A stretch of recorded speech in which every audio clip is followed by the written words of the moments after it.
Salam alaikum wa rahmatullahi wa barakatuh. Bienvenue à toutes et à tous dans ce nouvel épisode de l'atelier sous la protection de la sourate Al-Mulk, dont le but est d'étudier la sourate verset par verset afin de devenir son compagnon, c'est-à-dire de la comprendre, de la méditer et de la mettre en pratique au quotidien. Aujourd'hui, nous avons rendez-vous avec le verset numéro 7. Mais avant de commencer, je tiens à vous informer que l'heure à laquelle je poste les vidéos et les podcasts va changer. Jusqu'à présent, je les postais à 8h du matin. À partir de demain, de lundi 18 mars, je vais les poster à 18h. C'est simplement dans un souci d'organisation, c'est plus simple pour moi de les poster à 18h. Je répète, à partir de demain, vous aurez accès aux cours sur YouTube et à travers les podcasts à partir de 18h et ce jusqu'à la fin du Ramadan, Inch'Allah. On commence l'explication du verset numéro 7 qui est la suite, bien sûr, du verset que l'on a vu hier. Allah subhanahu wa ta'ala, il nous dit A'udhu billahi minash shaytanir rajim. وَلِلَّذِينَ كَفَرُوا بِرَبِّهِمْ عَذَابُ جَهَنَّمَ وَبِئْسَ الْمَصِيرُ إِذَا أُلْقُوا فِيهَا سَمِعُوا لَهَا شَهِيقًا وَهِيَ تَفُورُ. Traduction: ceux qui ont mécru à leur Seigneur auront le châtiment de Jahannam. Et quelle horrible destination! Quand ils y seront jetés, ils entendront un gémissement tandis qu'ils bouillonnent. Dans le verset précédent, le verset numéro 6, Allah subhanahu wa ta'ala nous informe que celui qui a mécru en lui, celui qui a mécru en ses signes, parmi les hommes et les djinns, aura pour destination la Jahannam, le feu de l'enfer. Donc les mécréants parmi les hommes et les djinns auront pour destination finale le feu de l'enfer. Dans ce verset, le verset numéro 7 et les versets suivants, Allah subhanahu wa ta'ala nous donne plus de précision, il nous décrit la Jahannam, et ce, afin d'intensifier l'avertissement donné dans le verset précédent. En donnant tous ces détails, Allah subhanahu wa ta'ala, il nous fait peur, et il nous rappelle les conséquences de nos choix, croire ou ne pas croire. إِذَا أُلْقُوا فِيهَا سَمِعُوا لَهَا شَهِيقًا وَهِيَ تَفُورُ. Ce verset il est assez court, donc je peux me permettre de rentrer dans des petits détails de la langue arabe et vous expliquer la différence par exemple entre إِذَا et إِن qui sont traduits tous les deux par lorsque ou quand. La première chose à savoir c'est que إِذَا, ce petit mot, il revient 362 fois dans le Coran et qu'il est utilisé généralement pour décrire un événement qui arrivera sans aucun doute. Un événement qui arrive irrémédiablement. Ou un événement régulier. Donc deux utilisations de Ida. Pour un événement qui va arriver sans aucun doute, et vous allez voir que tous les versets qui parlent de l'au-delà, dans tous les versets qui parlent de l'au-delà, Allah subhanahu wa ta'ala il utilise Ida. Par exemple dans Surat Al-Zalzala, Idha zulzilatil ardu zilzalaha, lorsque la terre tremblera de son tremblement particulier. Lorsqu'il parle de la mort, par le verset par exemple, Hatta idha hadara ahadahumul maut, jusqu'à ce que la mort apparaisse ou la mort survienne à chacun d'entre vous. Donc vous allez voir qu'à chaque fois que Allah subhanahu wa ta'ala parle d'un événement qui va se passer sans aucun doute dans le futur, il utilise le mot idha. Et également dans un événement qui se répète. Par contre, lors d'un événement impossible, Allah subhanahu wa ta'ala il utilise in. Et également dans un événement irrégulier, je vous le prouve tout de suite avec les versets suivants. Allah subhanahu wa ta'ala il dit dans le verset 143 de Surat Al-A'raf, وَلَمَّا جَاءَ مُوسَى لِمِيقَاتِنَا وَكَلَّمَهُ رَبُّهُ قَالَ رَبِّ أَرِنِي أَنظُرْ إِلَيْكَ. Donc lorsque Moussa est arrivé au lieu de rendez-vous et qu'Allah subhanahu wa ta'ala lui a parlé, Moussa il lui a demandé de le voir. Moussa il a demandé à Allah subhanahu wa ta'ala la possibilité de le voir. Allah subhanahu wa ta'ala il lui a répondu قَالَ لَن تَرَانِي. Tu ne me verras pas. Tu ne peux pas me voir. ولكن انظر إلى الجبل. Mais regarde cette montagne. فإن استقر. Et si cette montagne, donc là Allah subhanahu wa ta'ala, il dit fa'in, si cette montagne reste stable, ou lorsque cette montagne restera stable, fasawfa tarani. Et là c'est utilisé, Allah subhanahu wa ta'ala il utilise in, c'est un événement impossible, c'est-à-dire que ça ne va pas se passer.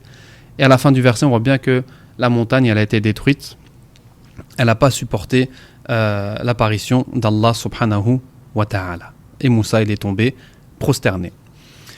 Également, on utilise in lorsqu'on parle d'un événement irrégulier, contrairement à ida dans un événement régulier. Ça on peut le voir dans le verset concernant les ablutions dans Surat Al-Ma'ida. Allah subhanahu wa ta'ala il dit Ya ayyuhalladhina amanu idha qumtum ila as-salah. Donc là on parle de ida.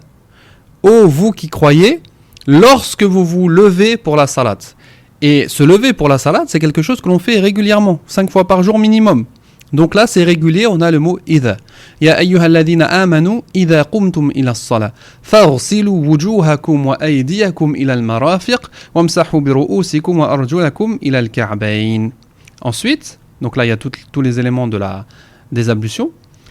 Wa in kuntum junuban fattahharu. Et lorsque vous êtes junuban, impur, vous avez perdu les grandes ablutions, purifiez-vous. Et on voit bien qu'on est moins souvent en état de grande impureté que de petite impureté. C'est pour ça que lorsque Allah subhanahu wa ta'ala il parle des petites ablutions, il utilise le mot idha. Lorsque vous êtes en état de petite impureté, faites les ablutions. Et lorsque vous êtes en état de grande impureté, en utilisant in, faites les grandes ablutions. Wa in kuntum marda. Et lorsque vous êtes malade, pareil. Et quand vous êtes malade, là c'est in, parce qu'on est être malade pour la grande majorité des gens, walillahi alhamd, c'est quelque chose d'irrégulier. On est malade, ensuite on guérit, on est malade, ensuite on guérit.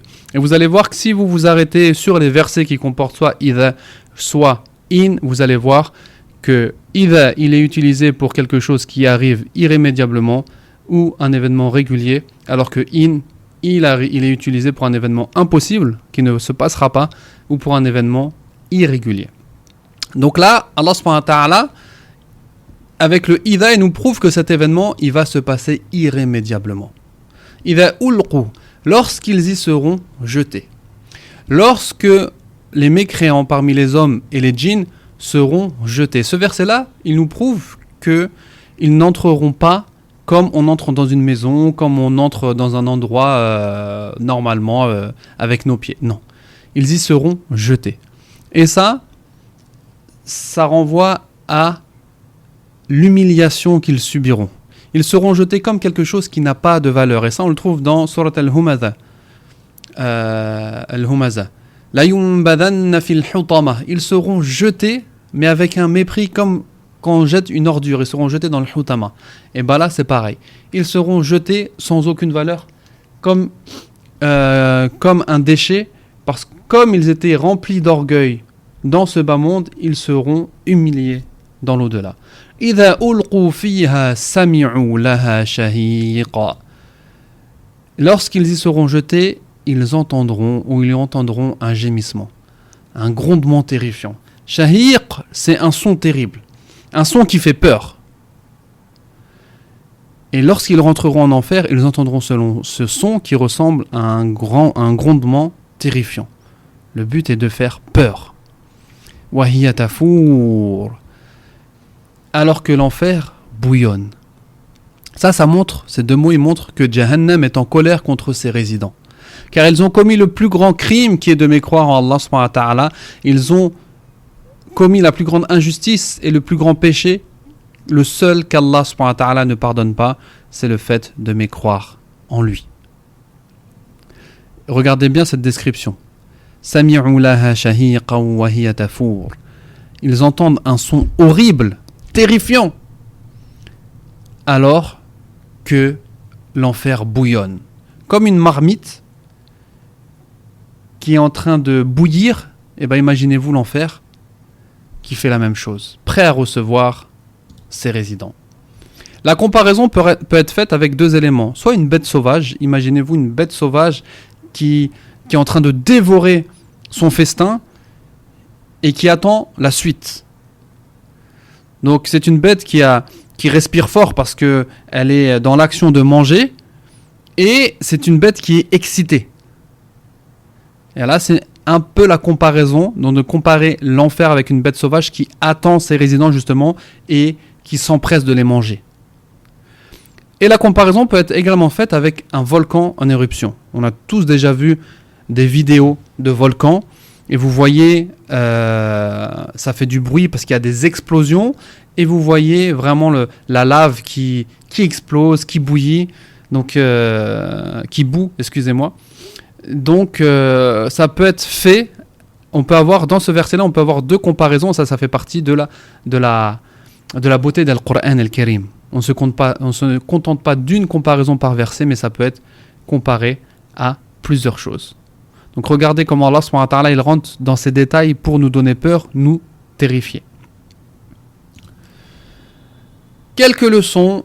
Avant, on va juste faire un résumé. Donc, lorsque ces mécréants ils seront jetés, ils entendront un gémissement, un grondement, et alors que le Jahannam, elle est là pour les recevoir, elle est là en train de bouillir. Qu'Allah nous en préserve. Les leçons. Premièrement, l'enfer est une créature vivante d'Allah subhanahu wa ta'ala qui lui obéit. Et pour vous montrer la grandeur de Jahannam, je vous ai rapporté le hadith du prophète sallallahu alayhi wa sallam que l'on trouve dans le Sahih de l'imam Muslim. Le prophète sallallahu alayhi wa sallam, il dit: on amènera ce jour-là à l'enfer qui aura 70 000 chaînes. L'enfer sera tiré par 70 000 chaînes. À chaque chaîne, il y aura 70 000 anges la traînant. Ça fait 4,9 milliards d'anges pour déplacer l'enfer. Et pareil, ce hadith-là, il nous montre, imaginez-vous des gens en train de tirer des chaînes. Ça fait référence à quoi? Ça fait référence à une bête sauvage. Quand quelqu'un a un chien un peu nerveux, qu'est-ce qu'il lui met? Il lui met une chaîne pour essayer de le contrôler. Bah là, ça nous représente un peu ça. Donc avec ce hadith-là, on retourne à la comparaison avec la bête sauvage. Deuxième chose, à cause de l'orgueil qu'ils ont eu dans ce bas monde, les mécréants seront humiliés dans l'au-delà. Et ça, on l'a avec le fait qu'ils seront jetés dans l'au-delà. L'enfer sera en colère contre eux. Ça, on le déduit grâce à la description qui est faite. Et le châtiment sera aussi bien physique que psychologique. Parce que oui, ils vont subir des sévices physiques, mais également psychologiques avec le fait d'entendre le grondement et le fait de voir l'enfer qui bout et qui est énervé. Et on verra dans les versets suivants, Inch'Allah, également les conséquences psychologiques qu'il va y avoir. Dans le verset suivant, on va parler de la colère de Jahannam et on va parler de la question des gardiens de l'enfer à ses résidents. Ils vont leur demander des choses. Et ces questions-là sont très importantes parce on va ouvrir une question qui a un rapport direct avec notre croyance. Je vous donne rendez-vous demain à 18h, Inch'Allah, pour le verset numéro 8. Wallahu ta'ala a'la wa a'lam, subhanakallahumma wa bihamdik, ashhadu an la ilaha illa ant, astaghfiruka wa atubu ilayk. Et comme d'habitude, n'hésitez pas à mettre des commentaires, des avis pour augmenter la visibilité de ce projet. Et ceux qui veulent le support visuel, vous n'avez qu'à vous inscrire en cliquant sur le lien en dessous. Barakallahu fikum wa salamu alaykum wa rahmatullahi wa barakatuh.